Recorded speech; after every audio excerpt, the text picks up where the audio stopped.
We're back out here at the Big Lake once again, and today we're talking about this little guy. And I know it looks like just an ordinary Texas rig, but trust me, it's so much more. It may just be the holy grail of bass fishing. You don't want to miss this one. Stick around. I got you. I got you, little darling. I got him. Oh, I got him. Ooh, that's a good one. There we go, I got him. That's a good one too. I gotta get this trolling motor turned off.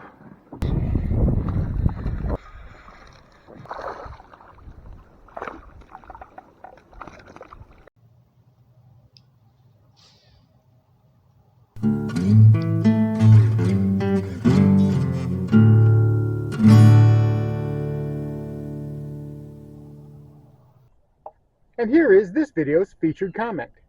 Congratulations! If you would like to have a chance to have your comment featured in an upcoming video, all you've got to do is leave a comment.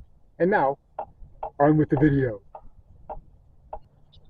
Welcome back to Lowbrow Fishing, and today we're talking about one of the greatest problems that anglers have.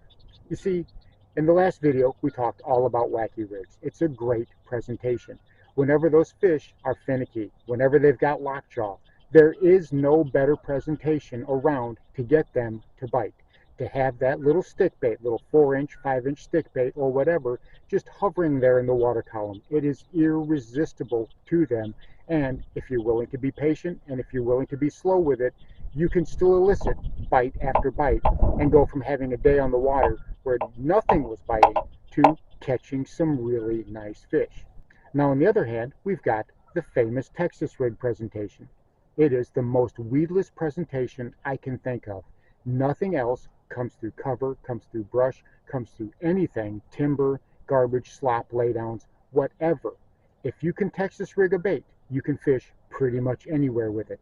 That means rocks, that means hydrilla, that means timber, that means wherever, under docks, concrete, it doesn't matter. A Texas rig will generally come through it just fine. Now, we know there's various ways of rigging a Texas rig, whether you're using a worm hook or an EWG hook or a flipping hook. You can Texas rig a shaky head, you can Texas rig a drop shot. But the hardest thing that we can think of is trying to Texas rig a wacky rig. See, there's plenty of jig heads out there that offer weed guard protection, right? But do any of them really do anything? Do they actually prevent you getting hung up whenever you're trying to skip or pitch under flooded brush? Which, as that water warms up, especially here at a place like the Big Lake, when that water is going to get in the 90s by the time summer rolls around. So those fish are looking to stay out of that sun, and they want to go someplace cool. They're going to be up under that flooded brush, and they're not going to be on the edges of it. You can park your boat parallel, run down that line, and make casts right along the edge of that brush and still not get anything. Now, you may be able to pick 1 or 2 off here occasionally, but to get consistent bites time and time again, you've got to go in after them. You've got to get your bait up under that brush. And if they're lockjawed, if it's high pressured, if it's bluebird skies, if there's a lot of pressure on the lake or whatever, you're going to have to be slow with it. That's where the wacky rig works. So the wacky rig is what you need to get them to bite, but you've got to get it in places where a wacky rig is just going to get hung up, and you're going to have a day full of headaches as you try to get that bait out time and time again, or as you break off over and over and over again. And then that becomes more frustrating than it does fun. We know the little darlings is playing coy.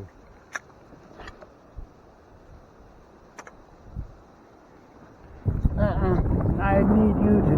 Why do you always have to do the exact opposite of what I need you to do? I need you to be this way. I got you. I got you, little darling. I got you, little darling. I got you.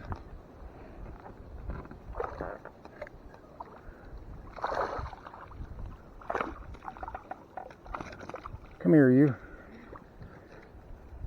Nice little fish. On the old, there we are. We got it pretty good too on the old wacky, on our old Waco rig. And we had him good too. £1.25 fish.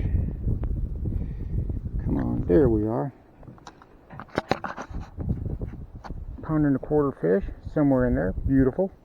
He is cold though. These fish have been cold lately. But that was on the Waco jig. That was casting it up shallow. Thank you, little buddy. That was casting it up shallow and right into the gnarly stuff. So I came up with something, and this is something that I have fished for a while. This is not a video I really wanted to make, but I'm going to go ahead and I'm going to give it up. This is something that I've been doing for the past year and a half or so, and it's allowed me to fish a Texas rig just like I would a wacky rig. And it's so simple to do. You don't need any really special equipment. All you need is a really small EWG hook, a plastic bait, and a 1/16 ounce or a 1/32 ounce nail weight. I'm going to show you how to rig it up, and you can see for yourself. I'm going to show you on the water footage of how effective this bait is at fishing under brush, at catching fish. I fished it, nothing else. I fished nothing else but that bait today, and I caught fish after fish after fish after fish, and I didn't get hung up a single time. First things first, let me show you what we're working with. I'm going to show you what the parts are and how to put everything together. I'm going to show you how I do this, right? We just got the smallest little EWG I could find. We're in a Texas rig. This is a little 4-inch Humdinger, June bug color. And I'm going to go ahead and Texas rig this dude on there, right? You know the deal by now, right? Get it in there good and straight. Make sure it's straight. Then I'm going to take this little nail weight that I've got right here. This is a little 1/32 ounce nail weight. And right here behind the egg sac, I'm going to push it in there. I'm going to try to get it as straight in there as I possibly can. Straight up in there. And try to get it completely enveloped in there like that. And that's going to give this bait that wacky action. Oh yeah, and it just floats down like a wacky rig. That's what we are looking for.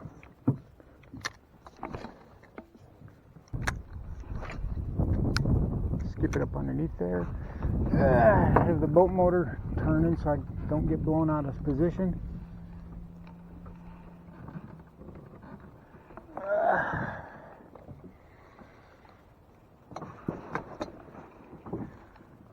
Just want to work these spots pretty good.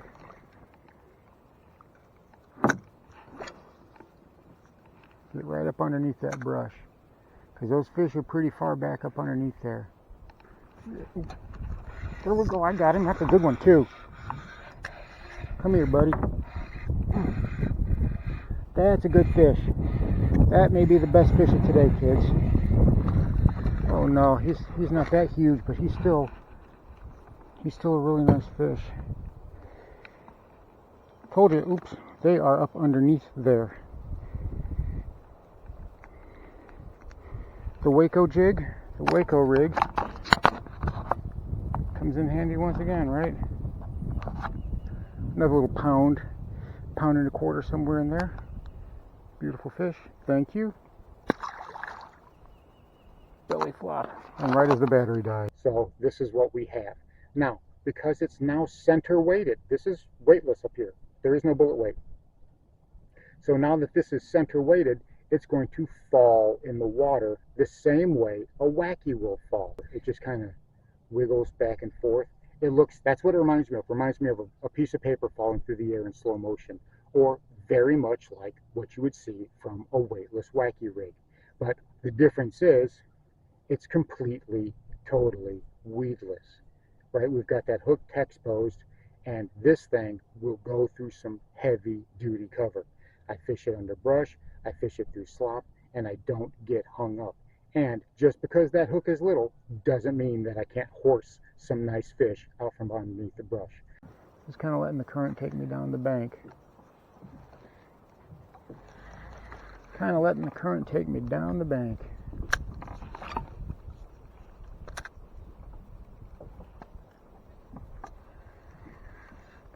Oh, I got him. Ooh, that's a good one. That's not a good one, but he hit it like he was. He hit it like a ton. You hit it like a ton of bricks there, buddy. And that is another nice fish. Oops, come on. Oops. Up. That's another nice fish. You try to get me, you try to fin me and get me hooked up, I'm going to be very, very unhappy with you. You just got yourself rehooked. All right. Pound and a quarter, another little pound and a quarter fish. Not quite a pound and a half.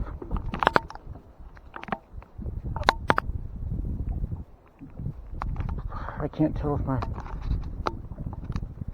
I guess I am recording. All right, beautiful fish. It's been doing that all day. Coming undone. All right, sorry little dude, but you are a beautiful little fish. Thank you.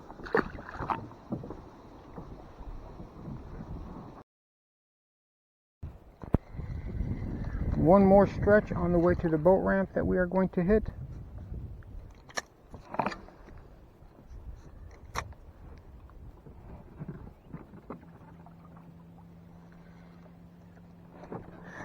I got him. Oh, I got him. That's nice. Let me catch up to him. Oh, he's going to put me in the grass. I got to get this trolling motor turned off. That's another nice fish on that Waco rig. That's another nice fish on that Waco rig. That's another good fish. Another pound and a quarter, pushing a pound and a half. Catching some really nice fish today. Beautiful, beautiful, beautiful, beautiful, beautiful. All right. Let's see what we got here. Thank you, buddy. Appreciate that. All right. Holy cow, how many fish am I going to catch on that thing today? So there you have it, the Waco rig, a strange amalgamation between a Texas rig and a wacky rig, or more accurately, how to get a Texas rig to act and behave like a wacky rig, yet remain just as weedless as it always was. Try it out. I'm sure you'll see how well it works up under the flooded brush, up under docks, all those places that you're afraid to put a wacky rig. And you'll find out that it really is a great tool and technique for catching those hard to get to fish, especially as that water heats up and those bass look for some place to hide. Thanks for watching Lowbrow Fishing. We'll catch you in the next one.